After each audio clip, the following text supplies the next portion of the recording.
हिंदू धर्म, शास्त्र, संस्कार, संस्कृती आणि नीती जपण्यासाठी पुढील पिढीला देण्यासाठी धर्माचा प्रसार आणि प्रचार करणारा मंच हिंदू प्रपंच।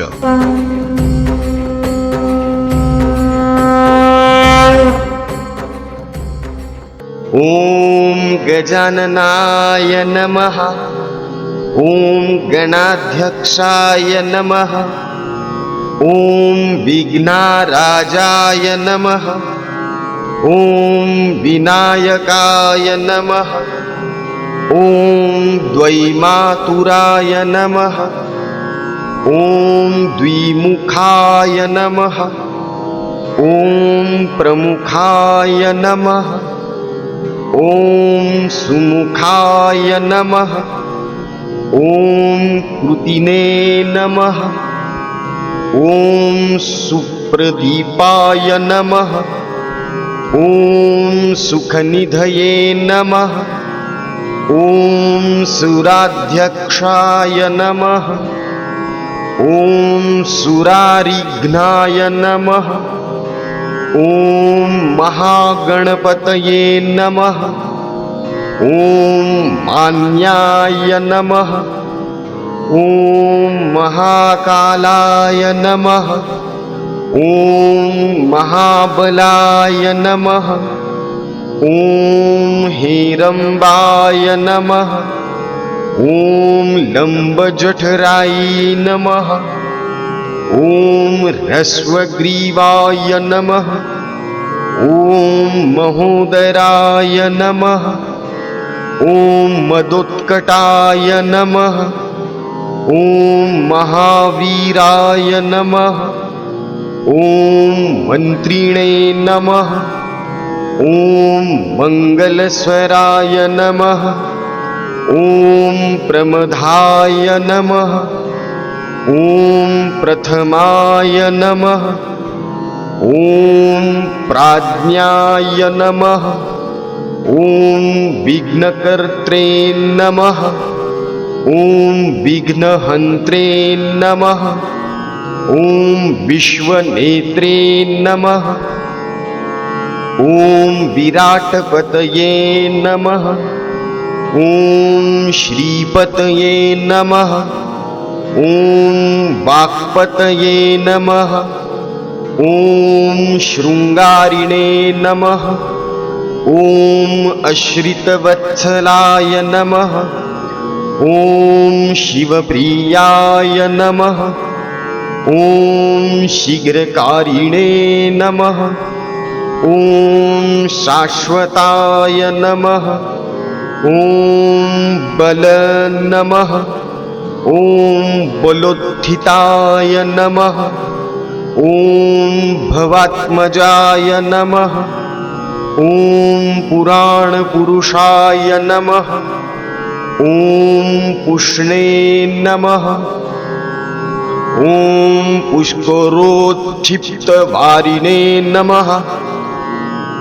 ओम अग्रगण्याय नमः। ओम अग्रपूज्याय नमः।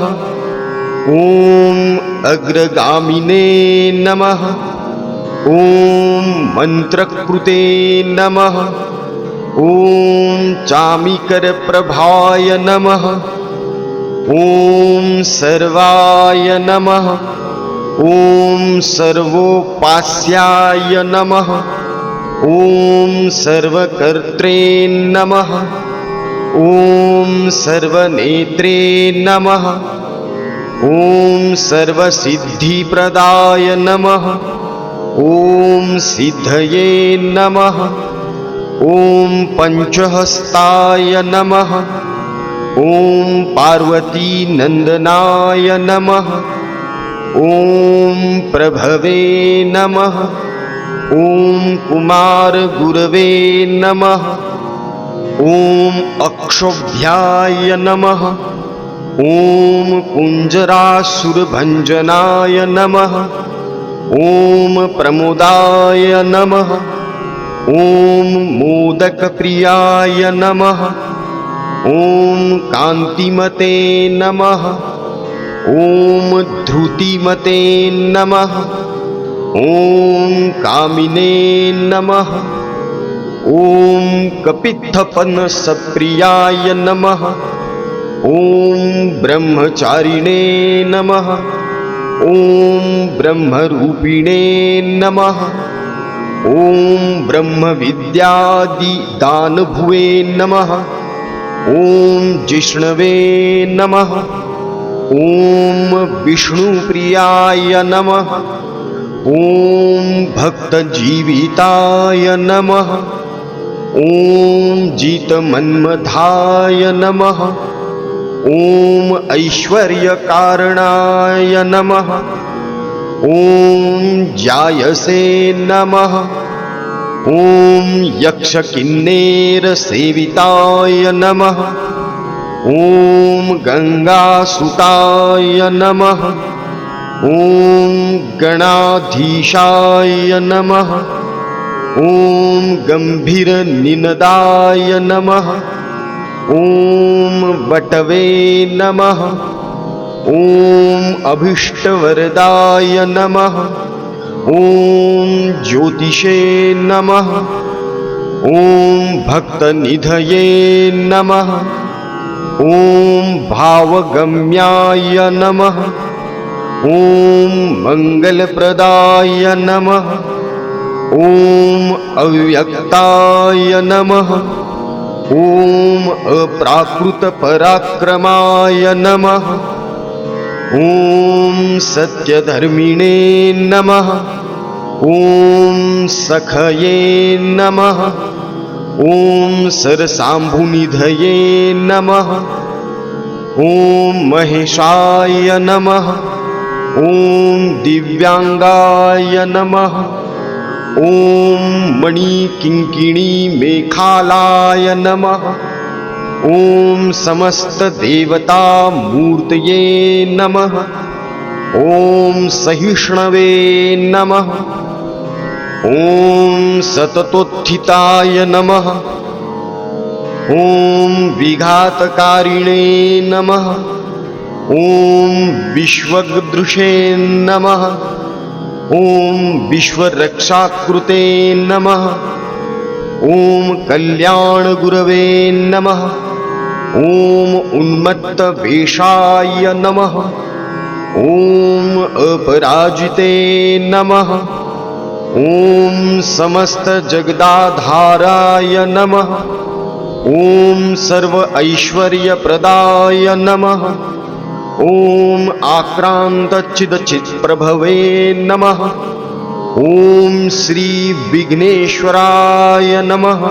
आपला लाडका बाप्पा ही बुद्धीची देवता, विद्येची देवता, सर्व विद्या आणि सर्व कलांचा अधिपती या गणरायाच्या या 108 नावांचा जप केल्याने बुद्धी तल्लख होते, स्मरणशक्ती तल्लख होते. लहान मुलांनी तर या 108 नावांचा जप अवश्य करायलाच हवा. यामुळे आकलन शक्ती वाढते, एकाग्रता वाढते आणि प्रगतीचा मार्ग सोपा होतो. गणरायाच्या या 108 नावांचा महिमा खूप मोठा आहे. आपल्या लाडक्या बाप्पाला इच्छापूर्ती गणेश म्हणतात. गणेशाच्या या 108 नावांचा जप केल्यानंतर आपल्या मनातली इच्छा या बाप्पाकडे बोलून दाखवा. बाप्पा ती इच्छा नक्कीच पूर्ण करतील. हिंदू प्रपंचच्या सर्व दर्शकांना गणेशोत्सवाच्या खूप खूप शुभेच्छा. मित्रांनो, हिंदू धर्म, हिंदू विचार, हिंदू संस्कार, हिंदू शास्त्र यांच्याबद्दलची माहिती आपल्याला असणं अत्यंत गरजेचं आहे आणि ती माहिती आपल्या पुढच्या पिढीपर्यंत पोहोचवणं